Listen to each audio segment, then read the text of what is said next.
En junio de 1964, una pequeña localidad burgalesa quedó marcada para siempre por la historia. En el páramo de la Lora brotó el petróleo, y con él las ilusiones de toda una comarca que vivía una auténtica fiebre por el oro negro.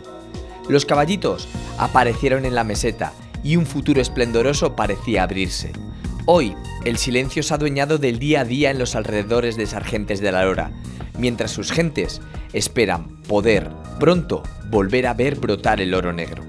La primera prospección de petróleo con la que salió petróleo en España. Después de 145 intentos, en la 146, salió el petróleo aquí, en el pueblo de Valdeajos, en término municipal de Sargentes de la Lora, el cual presido. El petróleo sale con agua salada, gas y petróleo. El primer día que yo tuve que volver a revisar las instalaciones me dio mucha pena.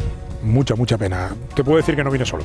Vine con mi mujer porque no quería venir solo. Al principio todo el mundo decíamos, joder, que no oímos el traqueteo de los caballitos, sobre todo las noches serenas de verano, eso era una preciosidad oírlos. A nosotros nos ha parecido hasta bonito el paisaje con ello. Pues creo que sí. Yo tengo la esperanza de que eso lo veremos y no tardando mucho, ¿no? Y creo que sí, es un elemento que al pueblo le mantiene con una vida, le da un rasgo especial y en fin, sí. Yo tengo la esperanza de que eso se verá.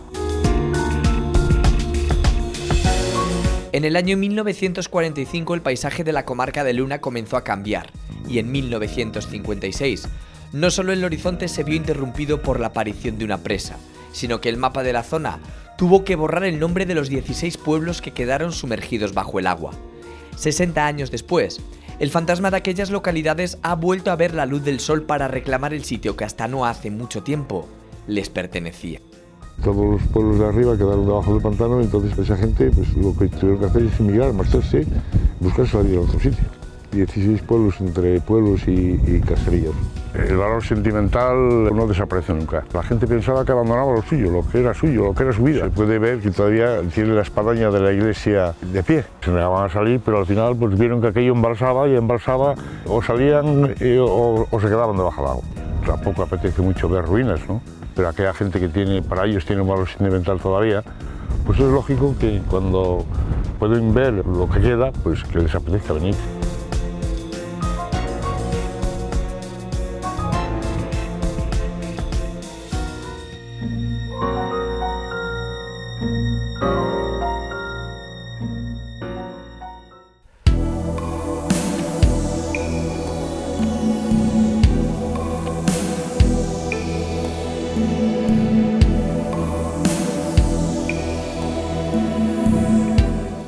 Hace 53 años, los españoles se despertaban con estos titulares. Antes de que aquel verano de mediados de los años 60 calentara con fuerza la dura tierra castellana, todo un país se teñía de negro esperanza.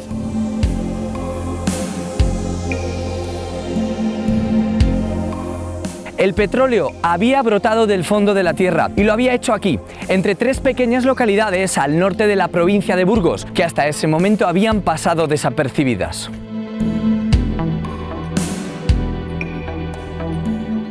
Don Joaquín, ¿dónde se encuentra Sargentes de la Lora? Al noroeste de la provincia de Burgos, en una zona paramera. La media de altitud viene a ser unos 1000 metros. En cuanto a ayuntamiento, es capital de Valdeajos, de Ayoluengo, de Moradillo y de Santa Coloma. Y hay dos localidades que están totalmente abandonadas, Ceniceros y Lorilla.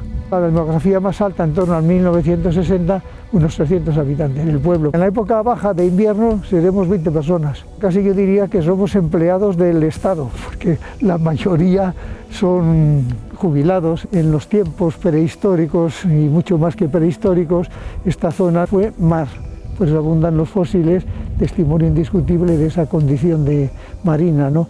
Al haber sido mar, también dio origen a este elemento del petróleo. ¿Cómo se explica que haya petróleo justo aquí en el corazón de Castilla y León? Pues eso es más difícil. Esto fue mar y los movimientos orogénicos consiguieron desplazar las tierras actuales de tal manera que parte de las aguas marinas quedaron enterradas, sin aire, sometidas a presión, etcétera, con seres vivos.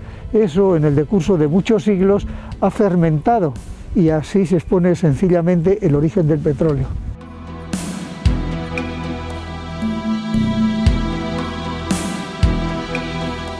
Antes de que llegara el petróleo aquí, ¿a qué se dedicaba la gente? La agricultura y la ganadería.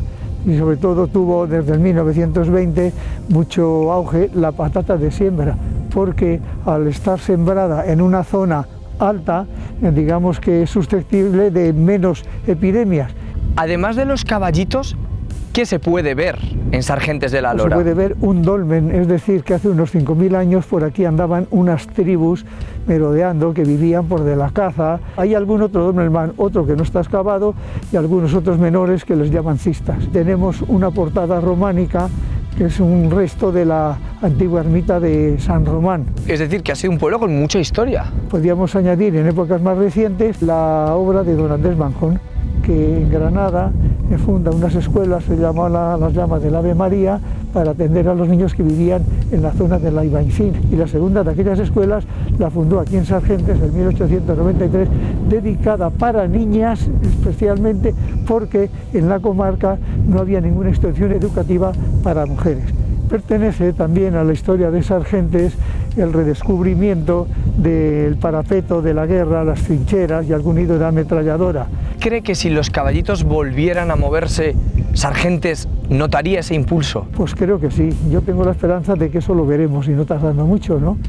Y creo que sí, es un elemento que al pueblo le mantiene con una vida, le da un rasgo especial y en fin, sí. Yo tengo la esperanza de que eso se verá.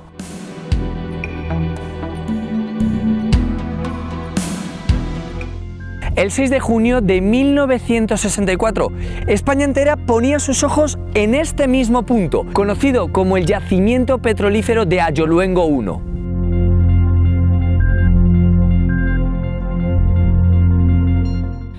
Hoy es un monumento el que recuerda aquel hito que bombeó una ilusión desbordante para un país en pleno proceso de desarrollo y que ansiaba poder convertirse en autosuficiente.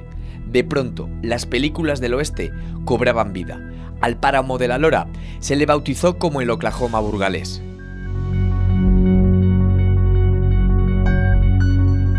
Carlos, Ayo 1, ¿qué significa este cartel que está a tu espalda? Pues esto, pues el comienzo. La primera prospección de petróleo para la que salió petróleo en España. Después de 145 intentos, en la 146, salió el petróleo aquí, en el pueblo de Valdeajos, un término municipal de Sargentes de la Lora, el cual presido. Y queda el recuerdo de ese tapón que hay en la tierra, que es donde salió el petróleo. Aquellos 5.000 barriles salieron el 6 de junio de 1964 a las 12:45 minutos. Y aquí está la figura de ese momento. Esos vecinos que bajan del pueblo de Ayoluengo y deciden celebrar con ese chorro de petróleo aquel momento.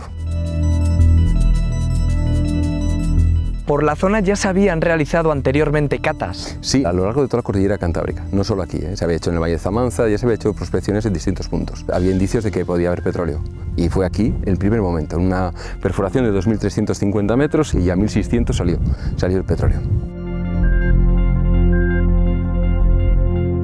Si pudiéramos remontarnos a aquel momento, ¿qué es lo que veríamos aquí? Ahora aquí veríamos una torre pues, de 20 metros de altura y un trépano pues, trabajando día y noche, perforando y perforando. Hasta que ese 6 de junio pues, salió el petróleo. ¿Realmente fue un hito tan importante como ahora creemos? Sí. Aquel momento fue el primer hallazgo de petróleo en España. Éramos noticia en toda la prensa nacional. Cambió el devenir de estos pueblos. ¿Estos pueblos cómo se tomaron esa noticia? Con una alegría, un júbilo, una esperanza, un futuro. Los polos industriales estaban haciéndose en las ciudades y la gente ya se estaba empezando a ir a hablar. Aquello frenó la despoblación en aquel momento, porque la gente vivía de la agricultura, la ganadería y aquello, marcó una industria que no se la esperaba nadie en aquel momento. La búsqueda de petróleo en la provincia de Burgos acabó con Ayoluengo 1. No, se hicieron más intentos. En el Tozo hubo intentos, en Huidobro, que fue el primer intento, hubo más intentos, en la zona de Parado de Masa también hubo intentos, pero simplemente aquí, por la demarcación en la que estamos, por la conformidad de la Lora, fue aquí donde realmente se abrieron los 52 pozos de petróleo. ¿Y tuvieron una gran producción? Hasta los años 90, sí. 2000, 2001 había una producción maja. Poco para la necesidad que tiene este país, pero lo suficiente para que 18 o 20 familias vivieran de ello. Y ahora Ayoluengo se ha quedado en nada o todavía forma parte de ese imaginario colectivo? No, hombre, lo que estamos es esperando el volver a reiniciar. La concesión tenía 50 años, en 1967 es cuando se empieza a trabajar y en 2017, el 31 de enero, es cuando se acaba la concesión. No hay una prórroga, que era lo que había solicitado la empresa, y automáticamente nos ponemos manos a la obra para intentar volverla a abrir. ¿Forma parte de la vida de la gente de esta zona el petróleo? Sí, hombre, sí. Y además con orgullo. Es decir, soy de La Lora y he visto trabajar a mi padre, he visto trabajar a mi abuelo, he visto salir petróleo. Es único, es algo que te marca a todos los niveles. Es decir, que no estamos hablando solamente de un nivel económico, sino de algo más. Algo más, no, bastante más. Es algo cultural, es algo que lo llevamos todos dentro, es algo social, es nuestra seña de identidad. Tenemos varias, ¿no? Padre Manjón, los dólmenes, el tema arqueológico, pero el petróleo nos hace únicos. Dólmenes los hay en media España. El Padre Manjón abrió 400 escuelas, pero petróleo, los pozos, solo los hay aquí.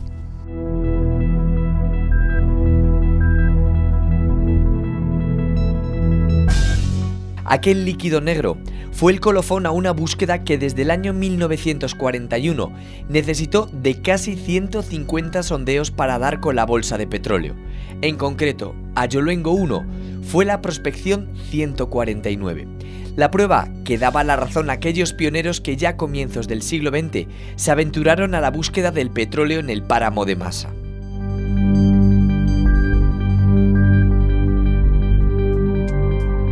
Idoia, ¿cómo fue esta búsqueda? ¿Se sabía que había petróleo en esta zona? En esta zona ya en 1900 había indicios porque había varias charcas de arenas bituminosas en Huidobro, que está cerca de Sedano, y en Villanueva de Rampala, en el Valle de Zamanzas. Ya en 1905-1910 ya empezaron a hacer prospecciones Cansa en esas zonas en búsqueda de petróleo. Se paró por la Guerra Civil y en 1940 en Villanueva de Rampala intentaron hacer una fábrica, lo hacían de manera artesanal, no sacaban ni un barril cada 2 días, con lo cual hasta que no vinieron los americanos en 1959 con dinero y tecnología, pues no se avanzó en la búsqueda del petróleo en la zona.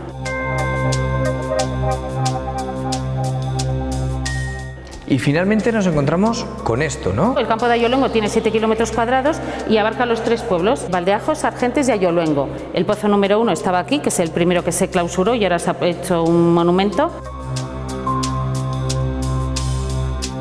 Es un campo especial, es un anticlinal que lo rompe en una falla, que es la falla del Carmen, y luego tiene otras fallitas, con lo cual hace que no esté a la misma altura del petróleo, con lo cual cada vez que tienen que hacer un pozo tienen que mirar a qué profundidad está, y hace que esta zona no se comunica con esta ni está con esta, con lo cual al final hay más pozos de los que hubiesen sido necesarios en el caso de que el subsuelo estuviese comunicado. A nuestra espalda están los caballitos parados. Si ya se movieran, pues sería estupendo. El sonido es especial y la zona pues le da una belleza especial a esta zona. A Ayoluengo le siguieron decenas de pozos. Entre la década de los 60 y de los 70, más de medio centenar de caballitos como este rompieron el horizonte de la Lora. Su bramido conseguía rellenar 5.000 barriles cada día. Los campos de cultivo dieron paso a la búsqueda del tesoro. La fiebre por el petróleo era una realidad, o quizá un sueño. Cuando salió el petróleo aquí en esto yo tenía 7 años. Estábamos en el pueblo cuando pasó, he trabajado luego en muchos más, porque mi vida laboral ha sido el campo del petróleo. ¿Cómo era ese trabajo en los pozos? Las torres de perforación eran muy duro. Trabajabas en invierno, verano, con sol, con nieve, con agua, que yo era pues muy duro, muy duro. Hay que estar aquí para saberlo, es que por mucho que se pueda contar. Mucha gente de esta zona trabajaba en los pozos. En aquella época el que quería trabajar tenía trabajo. Aquí no había ningún problema de trabajo. Lo que pasa es que luego iba a menos y cada vez se necesitaba menos gente, pero en principio todo el mundo tenía trabajo. Había 1000 dedicaciones, lo mismo que unos traían agua, otros tenían hostelería, otros tenían transportes cámara, había movimiento de muchísima gente, ni de 200 personas ni 500, es que había mucha gente metido en el tema del petróleo. ¿Por qué se cierra un pozo? En principio los pozos que se han cerrado ha sido porque después de unos años de producción, que tenía una producción estable, normal, de 1000 barriles, 300 barriles, 500 barriles, pues a fuerza de años va bajando la producción y claro, las capas se van cerrando y decide la dirección que no es rentable y se cierra. Aquí en esto se ha cerrado pozos que ahora mismo, pues seguramente que en los últimos años quedan pesares de haberles cerrado, porque son pozos que producían 30, 40 barriles y ahí están cerrados. Usted fue una de las personas que cerró precisamente este lugar, Ayo 1. En el Ayo 1, cuando se puso el tapón que estamos aquí ahora mismo, está trabajando yo en el campo del petróleo. Bueno, pues cerrarle, estaba yo para cerrarle. Se empieza a tapar de abajo para arriba, vas echando cemento, cada 300 metros va subiendo, preparando y luego pues comprobar de que efectivamente ha quedado fijo el tapón. Se cierra la cabeza y se deja la esplanada como estaba. ¿Y para usted qué supuso saber que trabajó en un lugar único en España? Entonces no conocíamos mucho más, porque yo cuando empecé a trabajar aquí en esto, en el año 76, tampoco habías probado en muchos más sitios, pero la experiencia fue muy buena y desde luego cada día haces un trabajo, es muy llevadero y bueno, pues está muy bien. ¿Y a usted le gustaría que los caballitos volvieran a moverse? Hombre, por supuestísimo, es que ya no es por mí en sí, a mí ahora mismo puedo decir ya, bueno, pues, pero es que la zona, yo estoy aquí día a día y acepto un montón, se ve todo como está, de capa caída, hasta triste incluso. No existe la misma alegría que teníamos hace 2 años, ¿cómo no te va a aceptar? Ya a nivel personal y un poco a nivel general de todo, está claro. Este es el verdadero icono de la comarca de La Lora. Los caballitos que durante 50 años han logrado arrancar de las profundidades el conocido como oro negro. Artilugios que parecen llegados del futuro, pero que aquí han conseguido sacar un 20% del petróleo existente. ¿Cómo es el proceso de extracción del petróleo? Este es el punto estratégico donde va a ir la perforación del pozo. Una vez que se ha hecho la base, es montar un equipo de perforación. Se va haciendo por fase las perforaciones, se meten tubos y se entuba. Cuando ya se ha terminado la perforación, lo que se hace es hacer el registro de los pozos. Y ya sabe dónde tiene que abrir las capas. Bajan a 800, 900, 1000 metros hasta que lo que está hecha la perforación y ahí en eso pues meten unos cañones y hacen unos disparos. Y eso es lo que aporta al pozo. Después ya se retira la maquinaria que tenemos, la torre y todo esto. Como aquí en esto normalmente el petróleo no sale por su peso, que esto no es como en Arabia, normalmente se hace es montar una bomba, un balancín, lo llamamos un caballete, que sería un varillaje que llega hasta abajo, que sería esto, y en el fondo va una bomba que es muy simple, que tiene 2 válvulas, una válvula abajo que cierra y una arriba que abre. Se va llenando el tubo hasta que sale al exterior.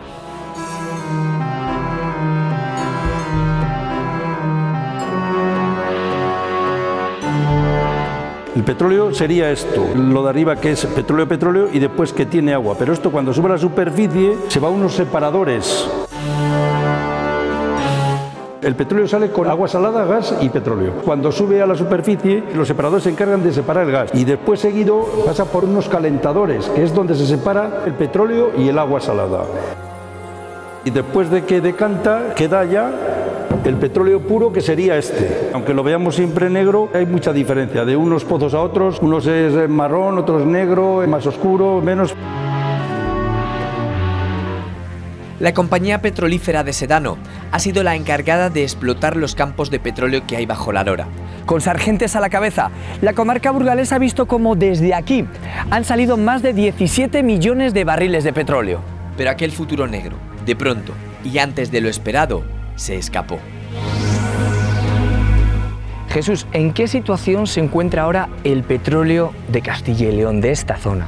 Estamos suspendidos por un tema de permisos, se nos ha acabado la concesión de explotación. Ahora mismo lo que se está es cerrando dicha explotación para abrir el nuevo concurso para solicitar una nueva concesión de explotación por 30 años, en la cual mi compañía se presenta.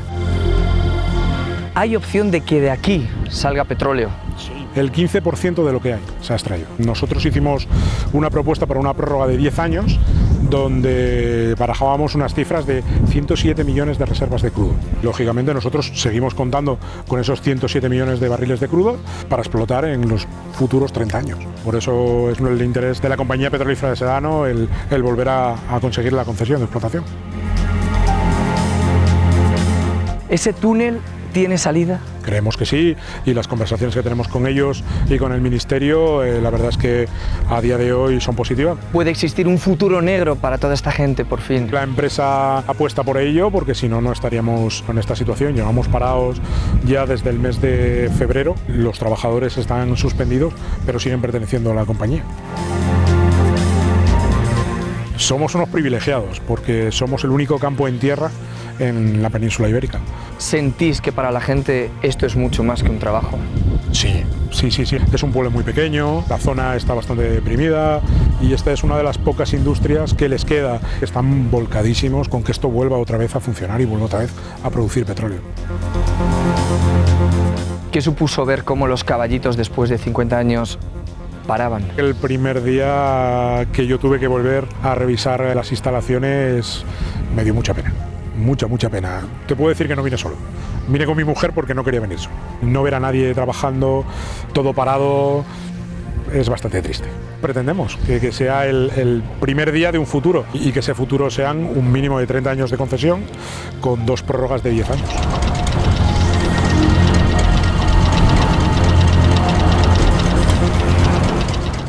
La vuelta de los caballitos no solo supondría el regreso de los camiones y barriles a los caminos de la Lora.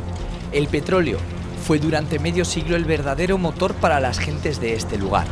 Los precintos en las bombas de extracción hicieron que la vida y el bullicio se apagaran. Sargentes de la Lora se sumió en un silencio desconocido para muchos.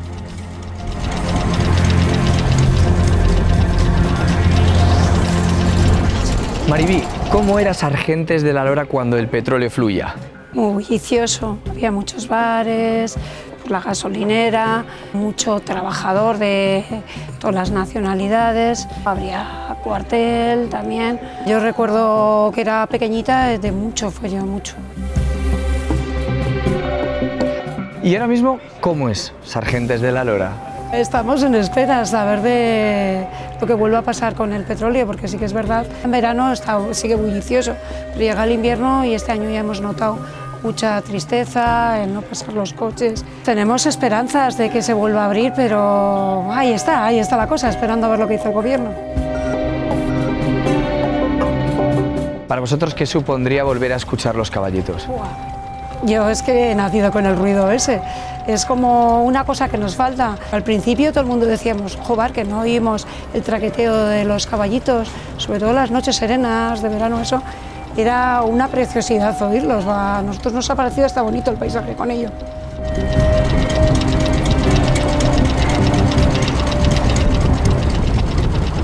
La Lora descansa.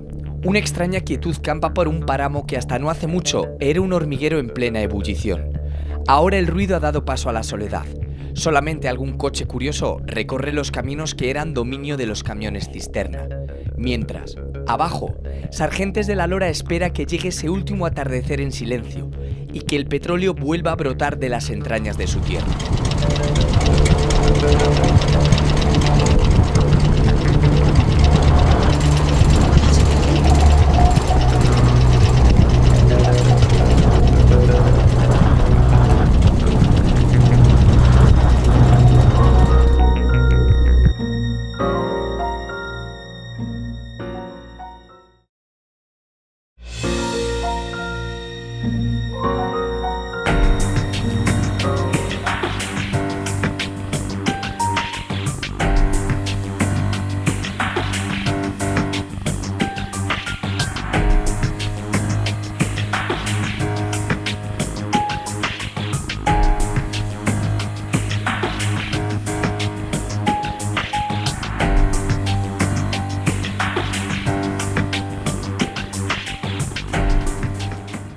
España es el país con más presas y pantanos por habitante y kilómetro cuadrado del mundo.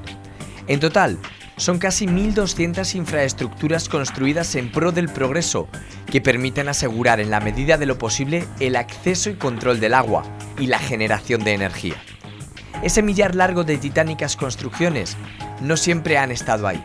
Las inmensas pantallas de cemento fueron, hasta no hace mucho, imaginaciones.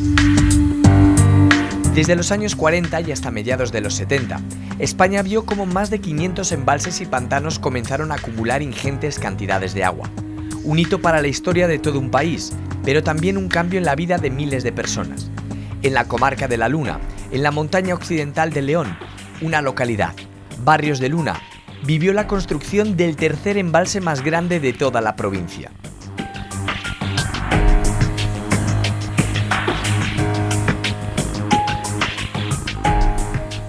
Jesús, ¿dónde se encuentra Barrios de Luna? Debajo justo del muro del pantano, ahí está el pueblo de los Barrios de Luna.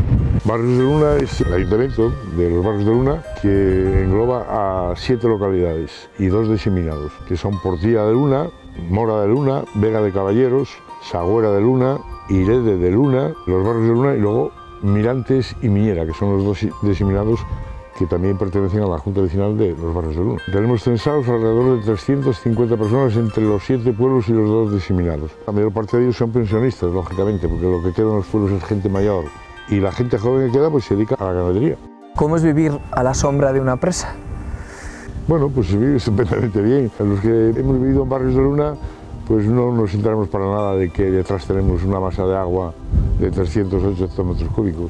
¿Cambió mucho la comarca cuando llegó la presa? Hombre, claro que cambió, lógicamente, ¿cómo no va a cambiar? Los pueblos que quedan debajo de lo que es la presa del pantano, pues no los cambió mucho, ¿no?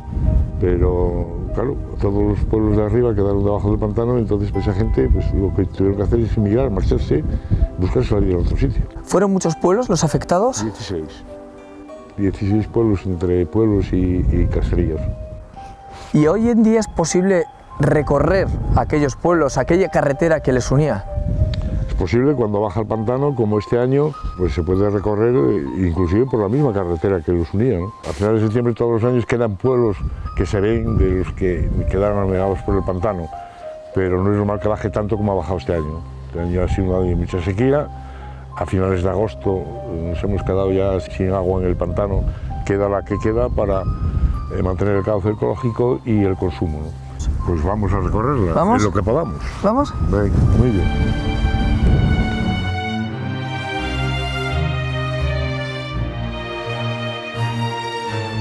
Los atardeceres de los Barrios de Luna cambiaron a partir del año 1945. En ese momento comenzó la construcción del muro de la presa del pantano, casi 100 metros de pared de hormigón que pasaron a formar parte del paisaje. En 1951, el agua comenzó a inundar los más de 500 kilómetros cuadrados y 5 años después, el embalse de los Barrios de Luna se convirtió en una realidad.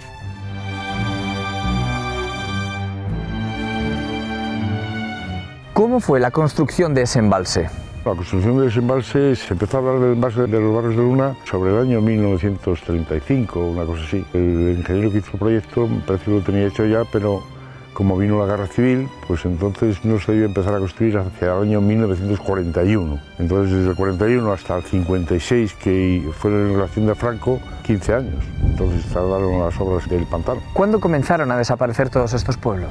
El llenado se fue haciendo gradual. Según iban cerrando la presa, pues iban ya embalsando el embalse. De hecho, hicieron un primer desembalse y luego un segundo, que ya fue a partir del año 1956. Y mientras tanto, claro, se estaba construyendo el túnel que lleva el agua desde la presa a Mora de Luna y estaban con las obras de la central hidroeléctrica para aprovechar las aguas del pantano también en el túnel. Todo se hizo a la vez. Esos pueblos desaparecieron y, por ejemplo, este que tenemos a nuestra espalda, ¿cuál sería? Este era Miñera de Luna. Para mí, uno de los 3 pueblos del valle más importantes. Miñera, San Pedro y Lacra, yo creo que eran los 3 pueblos más importantes. Es un pueblo que tenía 141 habitantes de aquella. ¿Desapareció por completo Miñera? Sí, desapareció por completo. Quedan 2 casas arriba, luego otras 2 o 3 que se hicieron después del pantano, pero lo que es el pueblo desapareció por completo. Que la iglesia, que hasta hace unos años había conservado también la espadaña, pero ahora bueno, ya no le queda prácticamente nada. Sabemos que era la iglesia por el sitio donde está ubicada y también tenían otra ermita, que era la ermita de San Lorenzo, que estaba más abajo, a pie del agua hoy, claro. ¿Desde aquí se podría ver alguno de los otros pueblos? Desde aquí se ve Cosera, que queda enfrente. En la falda de la peña aquella se ve las ruinas del pueblo de Cosera y a la izquierda todavía se puede ver un poco lo que era la iglesia de Cosera. ¿Te parece si continuamos la cuerda del pantano en busca de esos pueblos? Pues vamos a continuar. El embalse de los Barrios de Luna puede acumular en sus 15 kilómetros de cola más de 300 millones de metros cúbicos de agua. Pero con la llegada del agua, la vida del interior del pantano se vio interrumpida.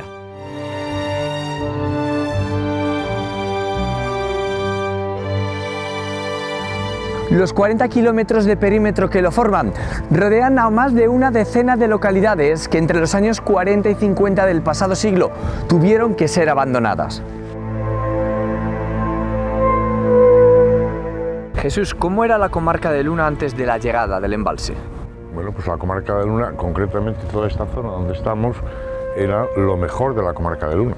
Era lo más fértil, aquí había de todo, había industria, delante tenemos lo que era el Molinón, había comercio, había agricultura, había ganadería, había de todo. Todos estos pueblos que debajo del pantano era lo mejor y lo más fértil de la comarca de Luna. ¿A qué se dedicaba la gente entonces? A la agricultura y la ganadería, como los que quedan ahora. La agricultura que ahora quedó después del pantano fue una agricultura de subsistencia, pero cuando esta vega estaba en condiciones de producción, pues tenía de todo. Pues aquí la gente vivía bien. ¿Cuántos pueblos desaparecieron? En total 16. El Trabanco en Barrios de Luna, Turuba, Las Ventas de Mayo, Mirantes de Luna, Miñera, Cosera, Casasola, El Molinón, San Pedro, Oblanca, Láncara, Lagüelles, Campo y Santa Eulalia de las Manzanas y Arévalo.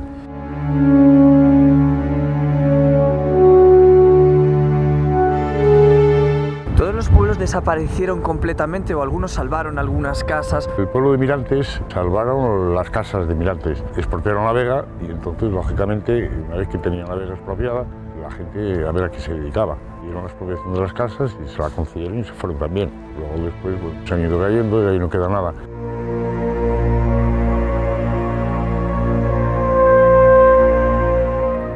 Si nosotros ahora mismo retrocediéramos 60, 70 años, ¿qué tendríamos aquí a nuestra espalda? El pueblo de San Pedro de Luna. Este es el pueblo de San Pedro de Luna, era uno de los pueblos más importantes también de la zona, con Miñera y Láncara. Era donde había más comercio y era un pueblo importante. ¿Y esto que tendríamos aquí, qué sería? Pues esto era el Molinón y entonces, lógicamente, esto que se ve por aquí era la presa del molino, que cogía el agua del río, que nos queda un poco más a la derecha, y venía un canal por aquí para el molino. Pues vamos a ver el molino.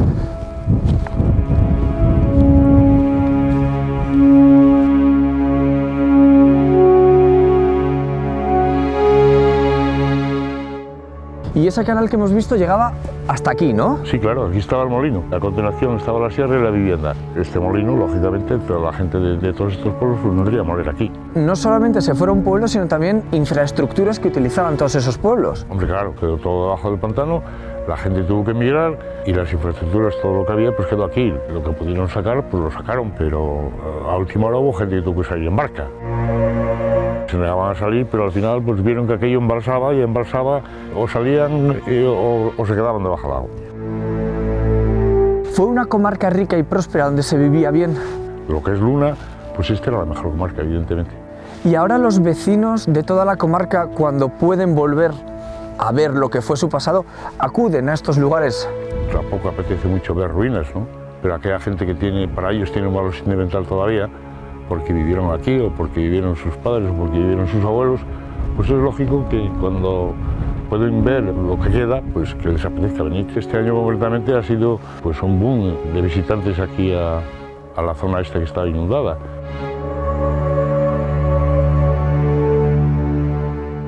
En total, unas 1.600 personas tuvieron que abandonar sus hogares para no volver jamás. El agua se tragó los recuerdos de vidas enteras que 6 décadas después han vuelto a aflorar.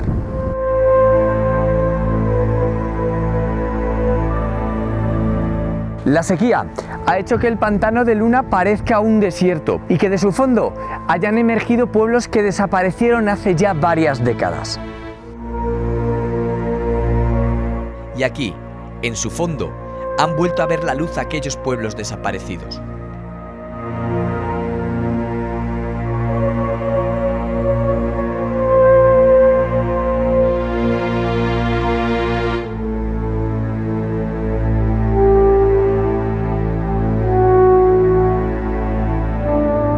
Jesús, nombraste varios pueblos. ¿Cómo se distribuían a lo largo del valle? Se distribuían uno a la izquierda y otro a la derecha de la carretera que circundaba entonces el valle, ¿no? Que pasaba por el centro del valle. Si tomamos la carretera como referencia, desde los barrios Truba, Mirantes, La Canela, Miñera, Casasola, El Molinón, San Pedro o Blanca, en la margen derecha de la carretera. Entonces, en el margen izquierdo, tomando como referencia la carretera, quedarían las Ventas de Mayo, Cosera, Lagüelles, Santa Eulalia y luego ya, bueno, Arévalo, que queda al final de lo que fue el vaso del pantano. ¿Nosotros ahora mismo dónde nos encontraríamos? Estamos aquí en Lagüelles, este que tenemos delante es el puente, que está un trozo caído. Se puede ver que todavía tiene la espadaña de la iglesia de pie. Es que queda casi la espadaña justo en la cola, entonces por eso no le afecta mucho el agua y por eso se mantiene en pie. De aquí hacia la cola nos quedarían varios pueblos. ¿En qué estado se han conservado? Ahí no se conserva nada. Santa Eulalia y de las Manzanas y Arévalo ya no se conserva. ¿Se aprovecharon las piedras de estos pueblos una vez que se supo que se iban a desaparecer? Sí, concretamente esta zona de arriba se aprovecharon más las piedras porque, claro, todos los años quedan al descubierto, ¿no? Gente que pidió permiso a Confederación para poder sacar piedras, se lo concedieron y sacaron piedras para hacer casas en otros pueblos. Lo que me llama la atención es que todo el terreno está con pequeños muros. Sí, las fincas antes, las gentes de la comarca, pues los inviernos eran muy largos, no había mucho que hacer y se dedicaban a cerrarlas con paredes. Se aprecia todavía muchas paredes que están no intactas, pero bueno, que todavía marcan las lindes, lógicamente. Y aunque parezca mentira, la vida vuelve al fondo del valle. Esta zona, que es la primera que queda sin agua, esta queda todos los años descubierta. Y este año no ha llovido. Si hubiese llovido, pues tendría un verde que para las vacas es un verde que les atrae mucho. Vamos a seguir la carretera.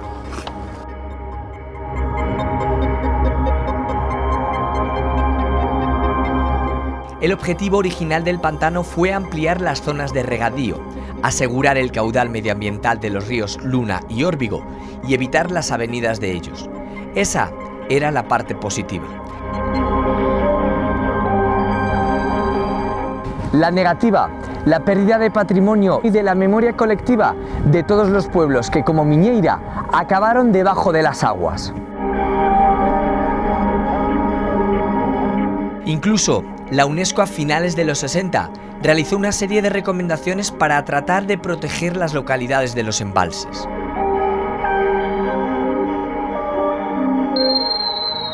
Jesús, ¿dónde nos encontramos ahora en esta carretera? Pues estamos en el pueblo de San Pedro de Luna. ¿Cómo era este pueblo? Era uno de los pueblos de la comarca esta, de los más importantes. San Pedro, con Láncara y con Miñera, pues posiblemente eran los pueblos más importantes, sí.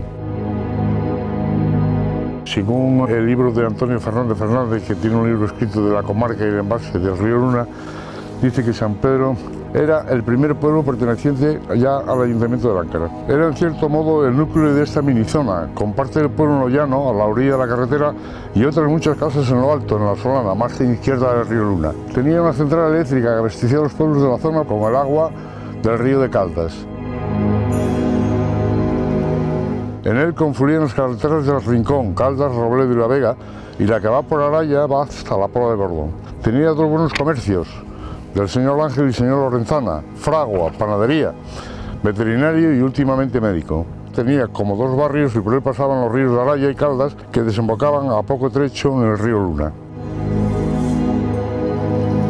Contaba con 111 habitantes, con buenos edificios, singularmente los que estaban a la orilla de la carretera.